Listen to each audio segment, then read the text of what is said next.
Hello, good morning and welcome to Allotment Diaries. Welcome to also my very messy greenhouse. That's definitely one for the list. I'm spending a lot of time in my greenhouse at the moment because it's so cold. It's really bright, it's beautiful, it's lovely in the sun, but that wind is really quite cold, and in the shade the frost is still laying on the ground for quite a while. So spending lots of time in the greenhouse. So I've ended up putting lots of stuff in the greenhouse, but that is all going to change. I need to do a little bit of spring cleaning. I've got a feeling there's a mouse nest in here because some of my seedlings keep getting eaten. So a bit later on, I'm going to be sowing some more seeds, but I'm going to be protecting them really well. It's perfect time for planting things like dahlias. So dahlias arrived this week. Here they all are. It says on the box live plants, but when you open them up, they don't look live at all. It's unbelievable that something like that, so kind of that looks so dry and just so lifeless, is going to produce some beautiful summer and right through to the autumn until the frosts come. But as I can assure you, they are not dead, and I'm going to be showing you how to plant those. So for the first time last year, I made a cut flower garden on my allotment. Now I used mainly annuals, so I had zinnias, cosmos, sunflowers, cornflowers, lots of those annuals that only last one season. But this year I'm going to be adding dahlias. So although they're not perennials, you can keep them in the ground if you live in quite a sheltered area and you mulch them really well so the frost doesn't get to them, so that they can keep coming up every single year. Not perennials, but they are tubers, and all the goodness is stored in these. So you won't be able to plant them outside until all danger of the first frosts have gone. So that's kind of about May time where I am in the UK. I'm in the southeast. But you can definitely start them off now, either in a greenhouse, it doesn't have to be heated, or just on a really sunny, bright windowsill. So it's really easy to do. First of all, when you receive your box of dahlias, first thing to do is to get them out. You don't really want them sitting in here because they could end up going a bit mouldy, and then they're actually useless to use. I ordered quite a few varieties because I've got quite a large patch to cover. So when I get them, I just cut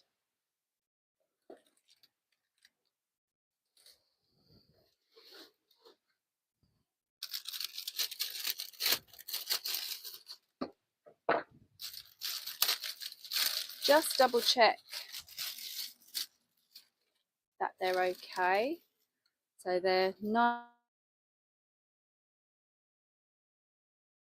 mouldy bits, and if there are, I would take those mouldy bits off. Good lot of tubers on those. And also, because I've ordered quite a few varieties, I'm going to make sure that I write up all of my labels first. So I've just used lolly sticks, a really great way of recycling.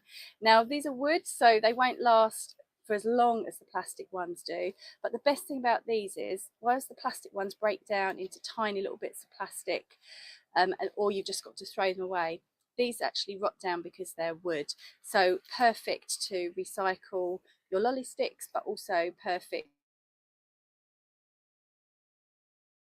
snowflake. So I went through and I wrote down all the ones I had. So there we go. So that's snowflake, and I'm just going to put that one in there.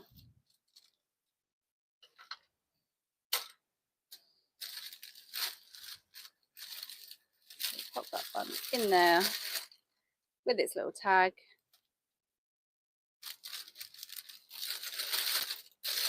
And then I'll just do the rest of these, and then I'll come back to you and I'll show you what to do next.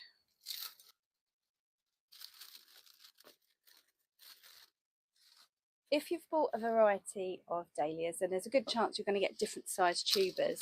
So for example, this one here, Ambition, is quite a large flower, so the tubers are quite big.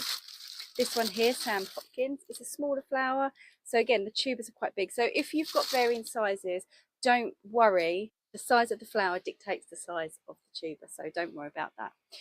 Ideally, you want large pots for large tubers, and you can use smaller pots for smaller ones. I haven't got lots of large pots, so I'm going to improvise a bit, and I'm going to use some tubs.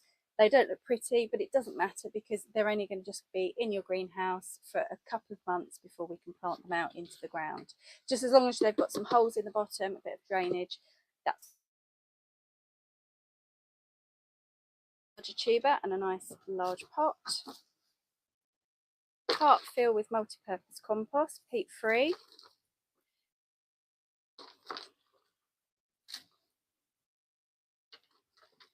And we want just enough compost so that the tubers can sit nicely, and we want to fill just around the outside and in between, and we want to leave these bits sticking out, the sort of stalk that was cut from last year's plant.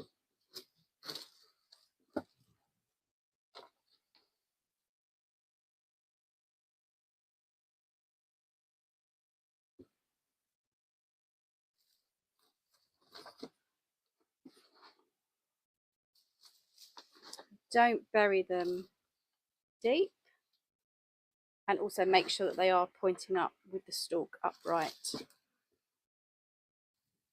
So unlike bulbs where you often plant twice the depth of the size of the bulb, these are tubers and they need to be sitting just below the surface.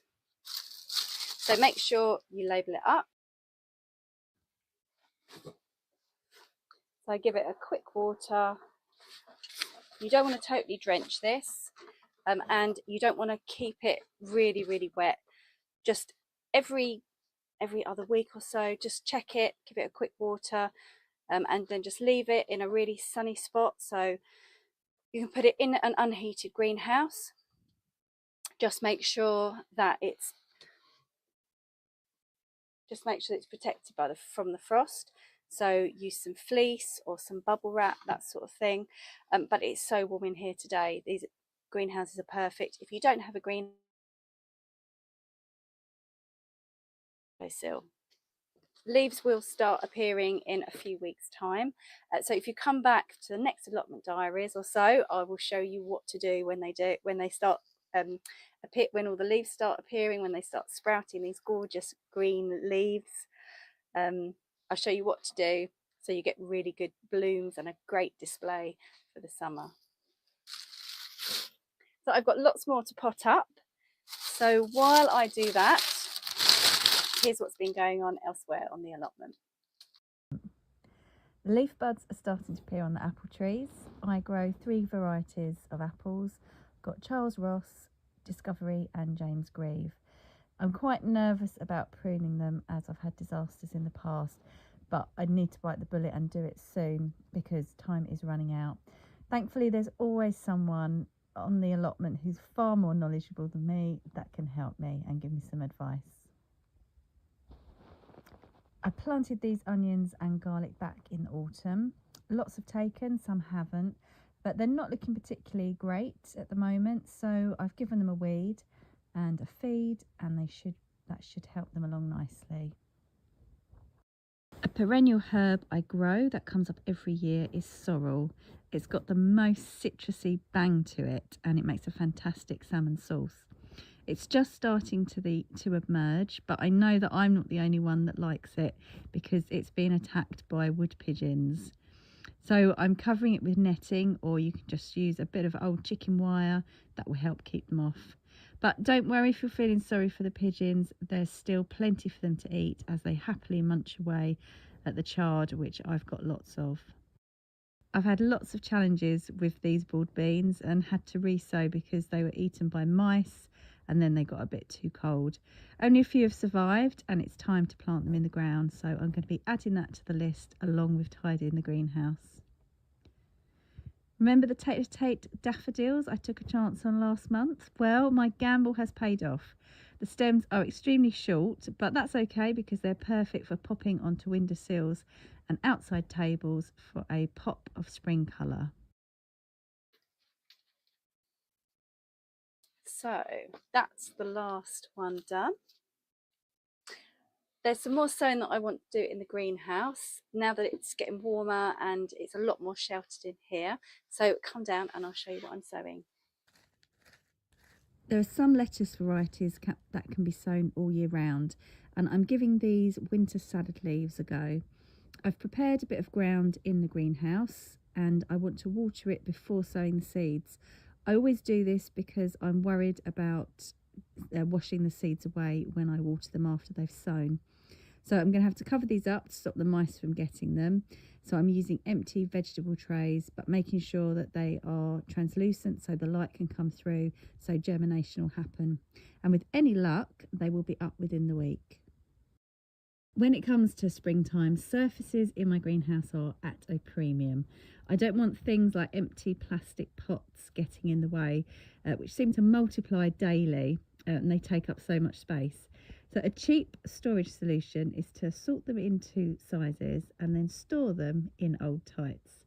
Then I can hook them up and they're out of the way but close enough for whenever I need them. And now I'm all organised, I can select my pots and sow some of the plants that need a long growing season but are also really tender. I don't really sow the chillies, tomatoes or aubergines any different to most seeds. I put 5 or 6 in a 9cm pot full of multi-purpose compost, but I won't leave them in the greenhouse though because I don't have any artificial heat and it needs to be at least 20 degrees or so for them to germinate. So what I'll be doing, I will take these home and pop them on a warm, sunny windowsill. I got this away, keep them insulated, and so that would help with the germination. Thank you for stopping by, and thank you to the Virtual Village Hall for hosting today's episode. If you'd like to find more about what I do on my allotment, then please come and join me on Instagram and TikTok at I Planted That. It's been a really good start to the sowing year today. Lots to look forward to, so I will see you next time. Take care. Bye.